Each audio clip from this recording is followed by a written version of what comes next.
Assalamu alaikum. Hurmatlı mekendештер, dostlar, жалпы эле кыргызстандыктар. Амансыздарбы? Ош Карасу жолу боюнча бир аз маалымат берип коелу деп келип калдык эле. Бул ошол Карасуга кеткен тарабы. Бул жак болсо шаарга, Ош шаарына кеткен тарабы болуп калат. Азыр мурунку сиздерге кыйла болуп калды окшойт. Тартып көрсөткөнбүз.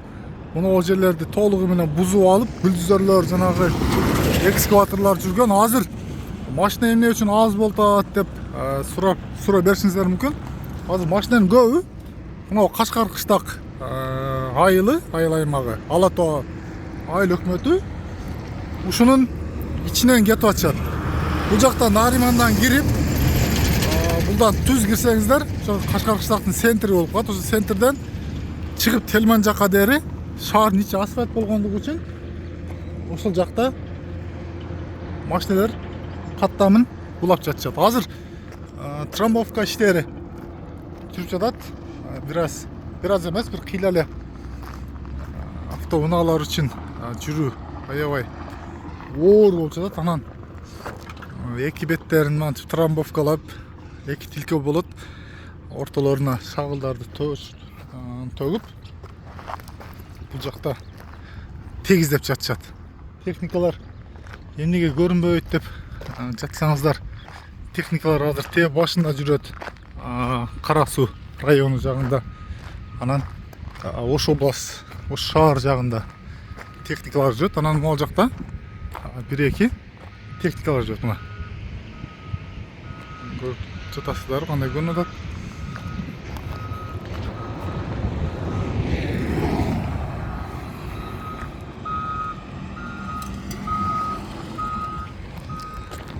Куда кааласа бул жердин ошол айтымы боюнча ушул жылдын декабрь айына дери толугу менен асфальт басылып элге тапшырылат деп жатышат. Азыр мына бетти ачып, мына бетти жаап, бул бетти ачып, бул бетти ачып жаап, короче, кыскасы ушундай иштер уланып жатат экен. Себеби эмне десеңиздер, себеби жерге жакшы трамбовка берүү. Анан мындай болгон жерлерди казып, турбаларды өткөзүп коюшуптур. Бул жер эмне болот экен? Эми бирөөлөрдөн сурап, тактап айтып берели десек, бул жерде жумушчулар көрүнбөйт, ошого бир нерсе деп айтыш кыйыныраак. Жолду канчадагы сааттарда, канчадагы убакыттарда бир жолу же эки жолу суу себеп турат, бирок бул жер шагыл болгондугу үчүн суу тез эле сиңип кетет. Ошого мындай болуп чаңдар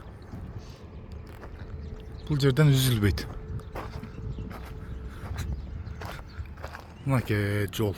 Кудайым буйруса кийинки немеде чыгарылыштарда сиздерге Нариман жакты дагы тартып беребиз. Анан жолдун мына кең жолду көрүп жатасыздар. Жол ушул бойдон калбайт. Бул жол мындан дагы бул мына чет жактарга трамбовкаланып, чет жактардагы жол болот. Так, бул тарапта 4 тилке, бул тарапта 4 тилке, тээ баштарында дагы бир жеринде 3 тилке, дагы 6 тилке, ушундай. Бул проектсин өткөндө көрдүк эле. Дүйнөлүк деңгээлдеги жолдордун катарын Куда кааласа толуктайт деп үмүттөнөбүз. Бул жер Кашкар кыштак деген айыл.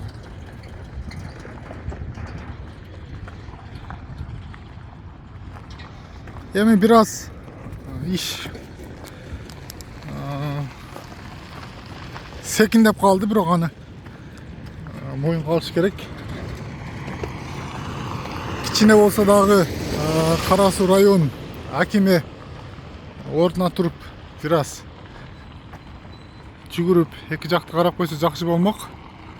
Анткени жумушчулар азайган, техникалар азайган. Эмнегедир талап азыраак болуп атат. Ошого карапайым элдерди көп кыйнабай biraz аракет кылып тезирээк бүтүргөнгө, анан тезирээк бүтүрөт дегенде дагы сапаттуураак кылып бүтүргөнгө аракет кылса жакшы болмок.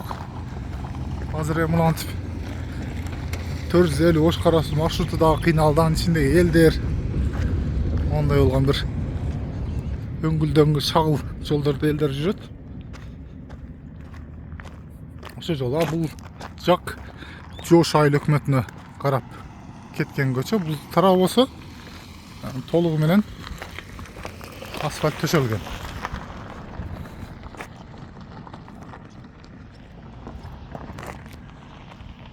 Аман болобуз, тынч болобуз, урматтуу мекендештерим. Алыста болсоңуздар дагы, жакында болсоңуздар дагы жалпы эле Жети Дубанга Ош шаарынан жалынды салам жолдойбуз. Анан могу Орусиядан көптөгөн мекендештерибиз комментарий жазып жатат. Кудай кааласа барсак көрөбүз деп. Сиздер келгенге дери биз аракет кылып, Кудай кааласа жолдорду тегиздеп, асфальт басып, жакшы тойлорду кылып сиздерди күтүп алабыз. Аябай чаң. Аябай чаң. Эми секин жүргөнгө дагы болбойт да бул тарап. Бул жактачы секин жүрсөң машинаң тарактап, андан көрө монтип тезирээк айдасаң biraz комфортураак кетесиң. Анан тезирээк айдаганда монтип чаң болот. Көрүп атасыздар чаңды. Телефон кандай, камера кандай сиздерге жеткизип берет. Анан эми айтып берүү кыйыныраак. Ошон үчүн ооз-эки айтып берип жатамын. Анткени туманды бул жерде камерада чагылдырып бериш өтө кыйын. Өтө чаң.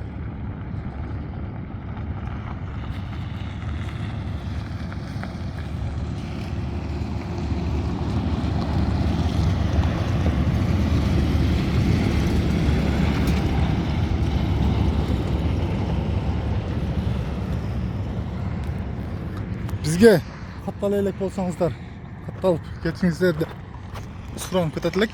Аман болуңуздар, тынч болуңуздар.